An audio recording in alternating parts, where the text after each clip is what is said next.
আসসালামু আলাইকুম ওয়া রাহমাতুল্লাহ। জুনায়েদ টিউটোরিয়ালের আজকের আয়োজনে সবাইকে স্বাগতম। সাথে আছি মোহাম্মদ জুনায়েদ রেজা। প্রিয় শিক্ষার্থী, প্রিয় ষষ্ঠ শ্রেণীর শিক্ষার্থী, যারা এই মুহূর্তে এই ভিডিওটা দেখছো এবং পরবর্তীতে দেখবা, আমি ইতিমধ্যে তোমাদের 3টা অধ্যায় রিভিশন ক্লাস সহ শেষ করে ফেলেছি এবং আজকে আমরা চতুর্থ অধ্যায়টার নাম হচ্ছে উদ্ভিদের বৈশিষ্ট্য। এই উদ্ভিদের বৈশিষ্ট্য অধ্যায় নিয়ে আমরা পড়ব। উদ্ভিদের বৈশিষ্ট্য নিয়ে আমরা আজকে পড়ব। তো দেখো এখানে বেশ কয়েকটা স্লাইড আছে এন্ড এই হচ্ছে তোমাদের বই। আর এখানে আমরা যা পড়বো এটা হচ্ছে চতুর্থ অধ্যায়ের নাম হচ্ছে উদ্ভিদের বৈশিষ্ট্য। আজকে আমি এই 33 নাম্বার স্লাইড, 34 নাম্বার এবং 33 এন্ড 34 নাম্বার এই দুইটা আজকে আমি শেষ করব ইনশাআল্লাহ। তো দেখো আগেই প্রথমে আমরা এখানে আসি। উদ্ভিদ কি? প্লান্টি রাজ্যের অন্তর্গত যে সমস্ত জীব তাই হচ্ছে কি? উদ্ভিদ। তাই হচ্ছে উদ্ভিদ। এই অধ্যায়টাতে আলোচনা করা হবে উদ্ভিদের বাহ্যিক বৈশিষ্ট্য, অর্থাৎ একটা উদ্ভিদ হইতে গেলে তার বাইরে, তার বহিরাবরণে আমরা কি কি দেখতে পাই এটা আমরা আজকে এর মাধ্যমে জানব। অর্থাৎ একটা উদ্ভিদের বাইরে কি থাকে এটা আমরা জানব। তো দেখো তার আগে তোমাদেরকে আমি একটা গাছের চিত্র দেখাই। দেখো এই যে এখানে মনে করো এগুলো তোমার পরিচিত গাছ না, কিন্তু তারপরে দেখো গাছ হইতে গেলে কিন্তু তার পাতা লাগতেছে, পাতা লাগতেছে। তারপর দেখো কাণ্ড লাগে, কাণ্ড লাগে, পাতা লাগে, কাণ্ড লাগে। কাণ্ড কিটা? কাণ্ড হচ্ছে মাটির উপর হতে শুরু করে উদ্ভিদের পাতার আগ পর্যন্ত যে মধ্যবর্তী স্থান, এটা হচ্ছে কি? কাণ্ড। এটা হচ্ছে কাণ্ড। তো দেখো পড়ি। ইতিপূর্বে আমরা বিভিন্ন প্রকার উদ্ভিদের বৈশিষ্ট্য ও শ্রেণীকরণ সম্পর্কে জেনেছি না? আমরা অপুষ্পক উদ্ভিদ, সপুষ্পক উদ্ভিদ সম্পর্কে জেনেছি। আমরা জানি উন্নত উদ্ভিদ দুই ধরনের। এই লাইনটা একটু দাগিয়ে রাখো, এই লাইনটা মোস্ট ইম্পর্টেন্ট। এমসিকিউতে আসতে পারে উন্নত উদ্ভিদ কয় ধরনের, তখন তোমাকে দাগাতে হবে দুই ধরনের। তাহলে উন্নত উদ্ভিদ দুই ধরনের, নগ্নবীজি ও আবৃত বীজি। নগ্নবীজি ও আবৃত বীজি। আবৃত বীজি উদ্ভিদকে একটি আদর্শ উদ্ভিদ হিসেবে ধরে তার বাহ্যিক বৈশিষ্ট্যগুলো কি কি তা আমরা এই অধ্যায়ে আলোচনা করব। অর্থাৎ আবৃত বীজি উদ্ভিদকে একটি ভালো উদ্ভিদ বা একটি উন্নত মানের উদ্ভিদ ধরে বিবেচনা করে আমরা আজকে এর বৈশিষ্ট্যগুলো নিয়ে আলোচনা করব। একটি সপুষ্পক উদ্ভিদের কোন কোন অংশ থাকে, কোথায় তাদের অবস্থান তা জানব। এর প্রধান অংশগুলোর প্রকারভেদ, কাজ ও মানব জীবনে এসব অঙ্গের অবদান কি তা আলোচনা করা হবে। তা আলোচনা আজকে করব ইনশাআল্লাহ। দেখো এই অধ্যায়ে আমরা কি কি জানবো। উদ্ভিদের বৈশিষ্ট্য ব্যাখ্যা করতে পারবো, মূলের এগুলো তোমরা একটু দেখবা, অর্থাৎ সেই অধ্যায়টা শেষ করার পর তোমরা এগুলো পারো কিনা এটা তোমরা যাচাই করবা, ঠিক আছে? অধ্যায়টা শেষ করার পর। আজকে দেখো পার্ট 1। পার্ট 1, আদর্শ সপুষ্পক উদ্ভিদের বৈশিষ্ট্য, বাহ্যিক গঠন। অর্থাৎ আদর্শ কাকে ধরছি? আদর্শ উদ্ভিদ আমরা এখানে ধরছি কাকে? আবৃতবীজী উদ্ভিদকে। তাহলে আবৃতবীজী সপুষ্পক উদ্ভিদের বাহ্যিক গঠন। সপুষ্পক কি? যে সকল উদ্ভিদের ফুল হয় তাই হচ্ছে সপুষ্পক উদ্ভিদ। যে সকল উদ্ভিদের ফুল হয় তাই হচ্ছে সপুষ্পক উদ্ভিদ। আমরা চারপাশে পরিবেশে অগণিত উদ্ভিদ দেখতে পাই। এসব উদ্ভিদের আকার ও গঠনে অনেক বিভিন্নতা লক্ষ্য করা যায়। দেখো তো আম গাছ কি কাঁঠাল গাছের থেকে আলাদা নয়? অবশ্যই আলাদা। লিচু গাছ কি ভুট্টা গাছের থেকে আলাদা নয়? অবশ্যই আলাদা। কিছু কিছু উদ্ভিদের দেহে মূল ও কাণ্ড পাতা থাকে, মূল কাণ্ড ও পাতা থাকে। অর্থাৎ কিছু কিছু উদ্ভিদ এমন আছে যাদের দেহে মূল, কাণ্ড ও পাতা থাকে। এদের ফুল ফল ও বীজ হয়। এদের কি হয়? ফুল হয়, ফল হয়, বীজ হয়। এরা সপুষ্পক উদ্ভিদ। এরা কি?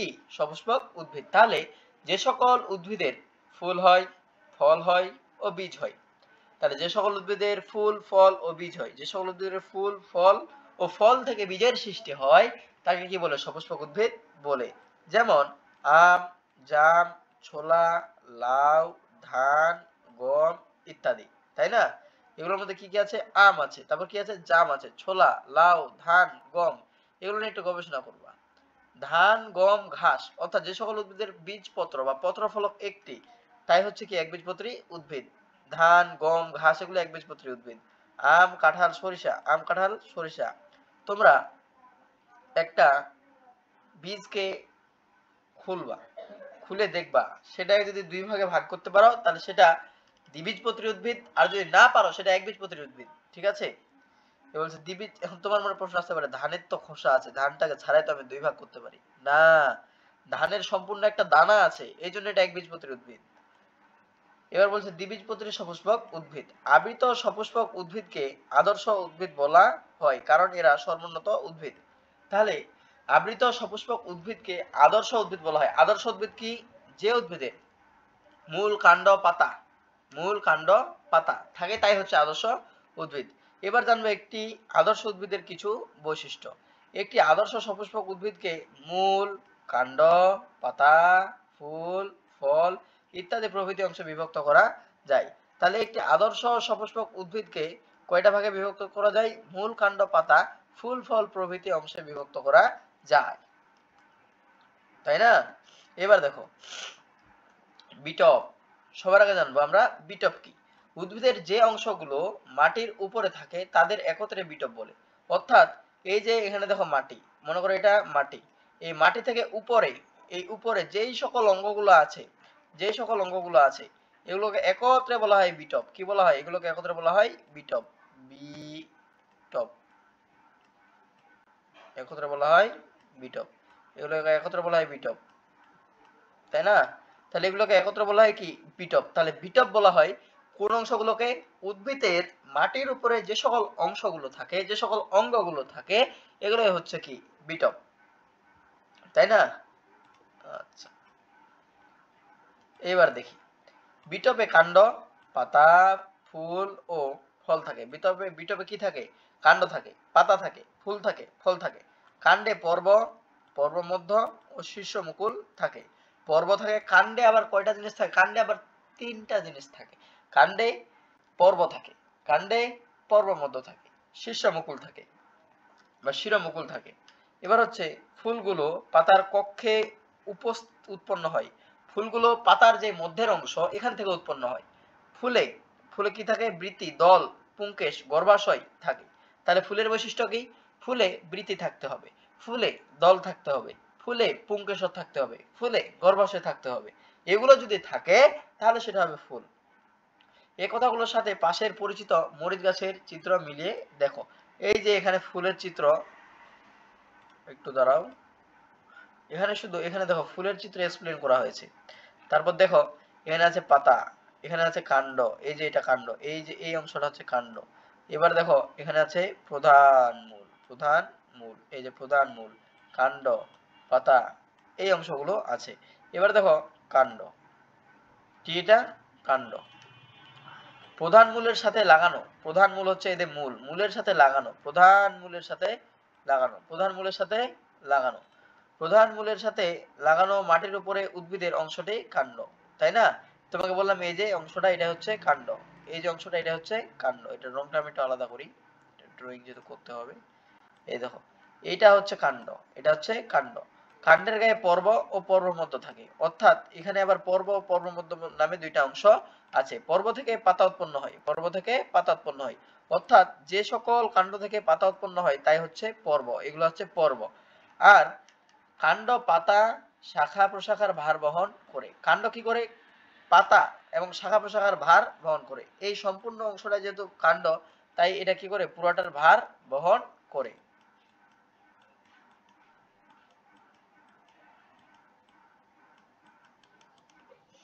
তাই না? এইবার দেখো, এবার বলছে পাতা, শাখা প্রশাখার গায়ে সৃষ্ট চ্যাপ্টা সবুজ অঙ্গটি পাতা বা পত্র। তাহলে শাখা প্রশাখা, শাখার থেকে ছোট হচ্ছে প্রশাখা, তাহলে শাখা প্রশাখার গায়ে সৃষ্ট চ্যাপ্টা সবুজ অংশটি পাতা। আমার মনে হয় না এটা তোমাদেরকে বোঝানোর দরকার হবে। পাতায় খাদ্য তৈরি হয়, খাদ্য তৈরি হয়। এবার বলছে ফুল। ফুল কি? পত্রকক্ষে সাদা রঙের ছোট ফুল হয়। পত্রকক্ষে, পত্রকক্ষে পাতার কক্ষে সাদা রঙের ছোট ফুল হয়। এই ফুল থেকে ফল অর্থাৎ মরিচ হয়, মরিচ হয়। 4 নাম্বার হচ্ছে ফল। ফুল বুড়ো হয়ে ঝরে যায়। ফুল কি হয়? বুড়ো হয়ে ঝরে যায়। ঝরা ফুলের গোড়ায় ফুলের যে অংশ থেকে যায় তা বড় হয়ে ফল সৃষ্টি করে। গর্ভাশয় বড় হয়ে ফলে পরিণত হয়। তাহলে গর্ভাশয় বড় হয়ে কি হয়? ফলে পরিণত হয়। অর্থাৎ যেখান থেকে মরিচটা বের হলো এটা বড় হয়ে কিসে পরিণত হয়? ফলে পরিণত হয়। মরিচ গাছের ফলেই মরিচ, মরিচ গাছের ফলে হচ্ছে মরিচ। এবার হচ্ছে মূল। উদ্ভিদের পর্বমধ্য অগ্রমুকুল বিহীন, অগ্রমুকুল বিহীন মূল অংশই কি? মূল অংশ হচ্ছে মূল। সাধারণত মানুষ মনে করে উদ্ভিদের মাটির নিচের অংশই মূল, উদ্ভিদের মাটির নিচের অংশই মূল, এটা মানুষ মনে করে। অধিকাংশ ক্ষেত্রে এই বক্তব্যটি সত্য, তবে বিশেষ ক্ষেত্রে কাণ্ড, পত্র, ফুল, ফল মাটির নিচের জন্মে। যেমন আদা, হলুদ, পেঁয়াজ এগুলো মাটির নিচে হয়, তাই না? এ ব্যাপারে উপরের শ্রেণীতে তোমরা বিশদভাবে জানতে পারবে। অর্থাৎ এগুলো যেহেতু মাটির নিচে হয় তাহলে এগুলোর কাণ্ড কোথায়, এগুলোর পাতা কোথায়? হ্যাঁ, এটাই বলছে। এবার বলছে সাধারণত মূল ভ্রূণমূল হতে উৎপন্ন হয়। মূল কোথা থেকে উৎপন্ন হয়? ভ্রূণমূল। অর্থাৎ মূলেরও পূর্বের যে অবস্থা এটা হচ্ছে ভ্রূণমূল, জন্মনশীল মূল। মূলে পাতা, ফুল বা ফল হয় না। মূলে কি হয় না? পাতা হয় না। কি হয় না? ফুল হয় না। কি হয় না? ফল হয় না। সাধারণত মূল নিম্নগামী, মূল নিচের দিকে থাকে, তাই না? এবার বলছে ভ্রূণমূলটি বৃদ্ধি পেয়ে প্রধান মূল গঠন করে। ভ্রূণমূলটি বৃদ্ধি পেয়ে কি করে? প্রধান মূল গঠন করে। প্রধান মূল থেকে শাখা মূল এবং শাখা মূল থেকে প্রশাখা মূল উৎপন্ন হয়। ইনশাআল্লাহ আমি নেক্সট দিন তোমাদেরকে একটা 3D মডেল দেখাবো এর উপরে। তো যাই হোক, পরবর্তী পার্টের জন্য অপেক্ষা করো। ভালো থেকো, সুস্থ থেকো। আসসালামু আলাইকুম ওয়া রাহমাতুল্লাহ।